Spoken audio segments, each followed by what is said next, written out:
Over the past few years, Warrior Cats has developed a pattern of bringing back popular characters.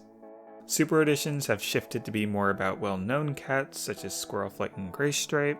The current story arcs have stayed in the modern clans. Most notably, Ashfa returned after 10 years to be the main for the Broken Code, and in the newest book they couldn't help but make Firestar show up to kick some tail. So the question isn't if they're going to bring back a fan favorite character for this arc, it's who. And the most controversial villain in all of Warrior Cats would not only be a choice that would draw a lot of attention to the new books, it would also make total sense given what is revealed in the newest book, River. Let's talk about it. Spoilers ahead. First and foremost, the current situation in River Clan parallels the situation they faced in Crooked Star's Promise very closely. That of course being the rampant amount of death in a small amount of time. And in Crooked Star's Promise, the cats most heavily targeted were those under Appledusk's lineage, which happened to be the cats in Crooked Star's family. Misty Star and Reedwhisker are also part of this lineage, being Oakheart's daughter and her son, so the fact that they were the first two River Clan cats to die totally checks out. The only other descendants of Appledusk are over in the tribe though, but I do think Mapleshade's reason to attack the clans is beyond just hating Appledusk's kin.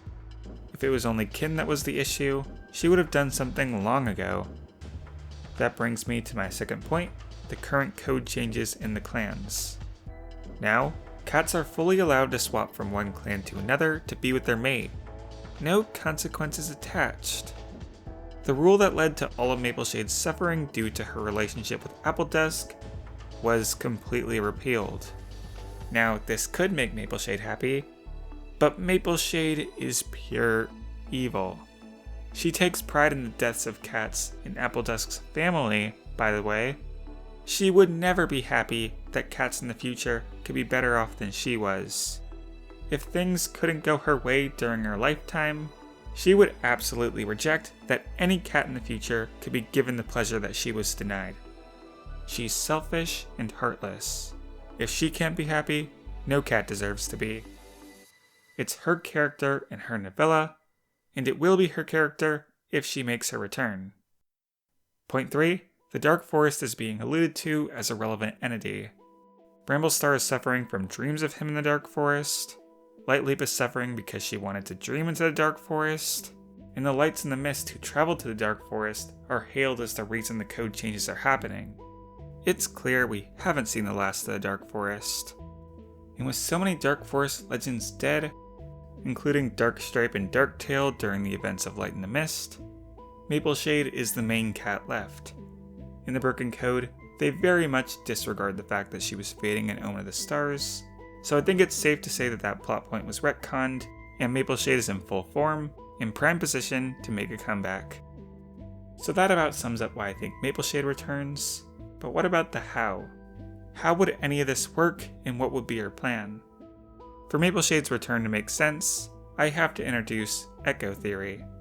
Under this theory, our three new protagonists are getting their own stories, but with deep similarity to the protagonists of the Broken Code.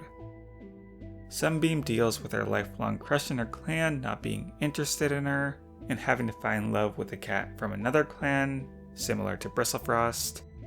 She finds a close connection to a cat with evil intentions, Berry Heart, and struggles with deciding what it means to be loyal to her clan, like Bristlefrost did with Bramblestar.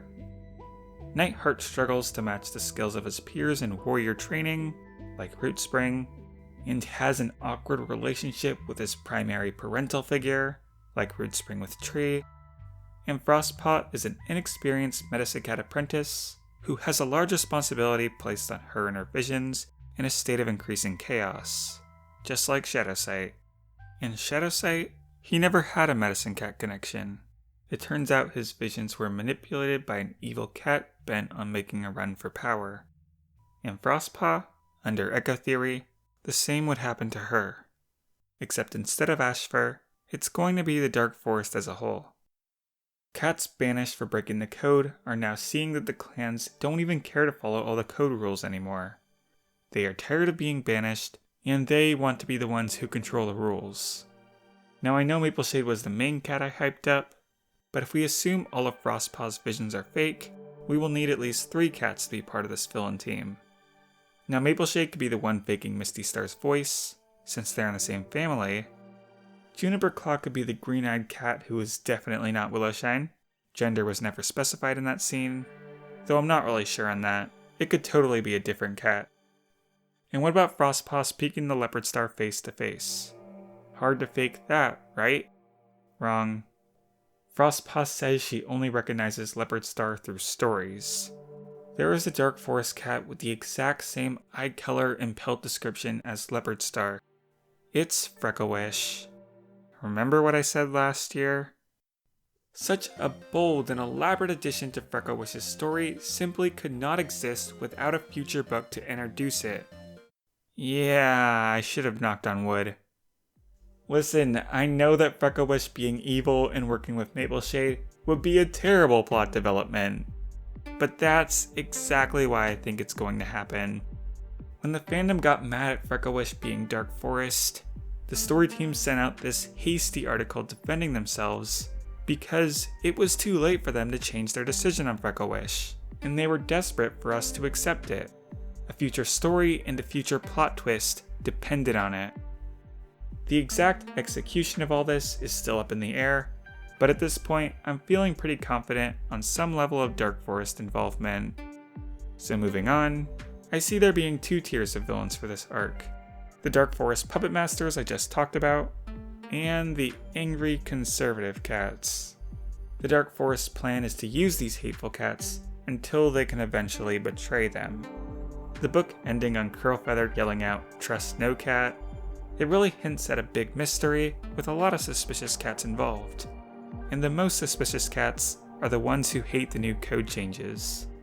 I believe these cats are getting dreams from the Dark Forest and are getting together to rebel. The results of their work are the current state of River Clan without leader and deputy, and possibly Sky Clan being the next target, with the next book being titled Sky, and Frostpaw getting a leaf torn into a star, possibly hinting at something against Leaf Star. As for which cats are in this rebel group, there are 4 total cats I would deem most suspicious, as well as 1 cat who has something going on but I wouldn't really consider to be in the center of it. Number 1, Berryheart. Berryheart is the only cat confirmed to be in the rebel group, outright inviting Sunbeam to join at the end of the book. She hates the code changes and wants to stand up to fight it. That's the narrative the Dark Forest cats will feed them, and they'll think they're in the right in the most twisted way. Number 2, Duskfur. She does a lot of suspicious things. She is the last cat yelling at Misty Star when she drops dead, noted to be yelling beyond the point of Misty Star being visibly distressed.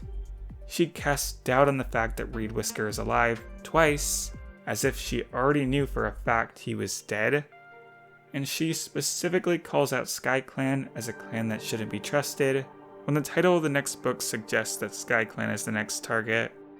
Plus, Curlfeather is her own daughter, and she shows satisfaction when she is announced to be leader. But what about the fact that Curlfeather dies, you ask? Why would she plot that? Well, she clearly didn't. The book says she aged seasons in a day upon hearing the news. Of course there is grief, but what if there is also guilt? She could have been in on the dog plot that caused Reed Whisker's death, but no cat can control dogs. Things got out of hand and turned ugly. Number 3, Curlfeather. I know it's weird to say a cat who was killed was involved in the plot that led to her own death, but as I just said, I don't think her death was part of the plan. She is very protective of Frostpaw, urging her along every step of the way, and she tells Frostpaw to stop thinking about it when she notices claw marks in Reed Whisker's fur. In addition, she shows little surprise when she is announced to be a leader. She was expecting it. And at the end of the book, when she tells Frostpaw to trust no cat, it's because she knows fishy stuff was going on. The only reason she wouldn't disclose that to Frostpaw earlier was if she was part of the secrets. In her final moments, she must believe she was somehow betrayed. She would have told Frostpaw more if she wasn't literally dying. Number 4, Podlight. He was leading the patrol that lost Reed Whisker and put on an exaggerated act of being oblivious. He encourages every cat to listen to what Frostpaw says, and when Frostpaw gets the sign for Curlfeather, he is the only cat watching River Clan camp, leaving room open for him and his allies to come and go without being noticed. Given that we have a theme of she-cat villains in this arc, and he is the Tom, I see him as a total minion, just doing the dirty work in service of those above him. Now Lightleap, I can't pinpoint. I think she knows what happened to Reed Whisker based on the scene where she disappears when a cat screams, but I don't think she caused Reed Whisker's death. I think the previous 4 cats I mentioned are more likely to be at the center of that. I don't think she would willingly work in service of that group, because Berry Heart hates her family and the circumstances of her own birth. They're bent on holding the code, while Lightleap, she likes breaking it. So maybe this is a blackmail situation? Lightleap saw something she shouldn't, but is keeping quiet out of fear of what Berry Heart would do to her. Likely reputation-wise, as that has been a theme for her character. So Lightleap, I would say, is only attached to that group unwillingly. But there has to be more than 4 official members, surely. Berry Heart was specifically mentioned to be a former member of Dirktail's kin in this book, so maybe they have some rogue cat muscle on their side? Only time will tell. There are so many moving parts to this whole mess, and I've had to change and add to the script so many times. Chances are I'll see you again with more theory discussion as the year progresses. But until then, this is what I got. Alright, bye everyone!